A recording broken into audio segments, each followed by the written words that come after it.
Bonjour et bienvenue dans le Petit Journal. Nous sommes actuellement en plein shooting photo avec les champions de l'Alpe d'Huez. Chaque fin d'année est l'occasion de faire le point avec eux sur la saison à venir et de réaliser des photos qui serviront à la promotion durant l'hiver. Rendez-vous annuel pour les champions de l'Alpe d'Huez, un shooting organisé par l'Office de tourisme. C'est l'occasion pour eux de réaliser leurs photos officielles et de faire le point sur cette nouvelle saison qui commence sur les chapeaux de roue pour certains. J'ai attaqué l'hiver par un podium. Alors ça fait plaisir parce que c'est vrai que je me suis préparée très différemment cet hiver. Ça m'a réconfortée, ça m'a fait plaisir de voir que je faisais partie une année supplémentaire de ce peloton de tête qui se bagarre pour monter sur la boîte et gagner. Sylvain Miaillet, quant à lui, vient de monter sur la 3e marche du podium de la Coupe du Monde de ski cross à Inishen en Italie. Ça fait 2 ans que je suis plus régulier. Alors comme je dis, j'ai changé de matériel. Ça m'a, je pense, aidé à aller chercher des nouveaux réglages, des nouvelles sensations. Donc ça m'a aidé à améliorer ma technique et voilà, maintenant bien régulièrement dans le coup. Ouais. Et pour nos 2 champions de ski cross, un seul et même objectif cet hiver, les X-Games à Aspen, Colorado. Les X-Games, pour cette année, c'est un gros objectif.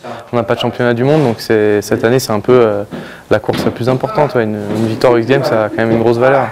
C'est historique pour notre discipline puisque c'est là-bas que le ski cross est né. C'est via les X-Games. Donc y retourner, c'est retourner aux sources, c'est retourner à l'essence même de notre discipline. Reine de l'épreuve de ski cross aux X-Games, Ophélie David se lance un défi un peu particulier cette année. J'ai 6 médailles, donc 4 en or, une bronze, une argent. Et bon voilà, ouais, on rajoutait une 7e. En fait, ce serait rigolo parce que j'égalerais le nombre de médailles d'Enak, mon pote, Enak Gabaggio, Rancho. Et un retour plus qu'attendu pour Jennifer Pillot, qui s'était blessé le bras en fin de saison. Le travail il va être encore long et je pense que la force, je ne la retrouverai pas avant encore peut-être quelques mois. Et il faudra que je fasse avec pour la saison, mais je pense que c'est bien parti quand même. Mes objectifs, j'espère continuer sur un peu la même lancée et peut-être accrocher un top 10 d'ici la fin de saison. Et en cette fin d'année, on ne peut que leur souhaiter encore de nombreuses victoires.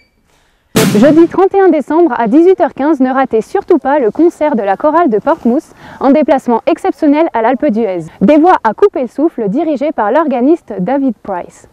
À noter, même heure, mais changement de lieu. La descente au flambeau du jeudi 31 décembre aura lieu sur le front de neige des Bergers. Au revoir et à bientôt dans un prochain Petit Journal.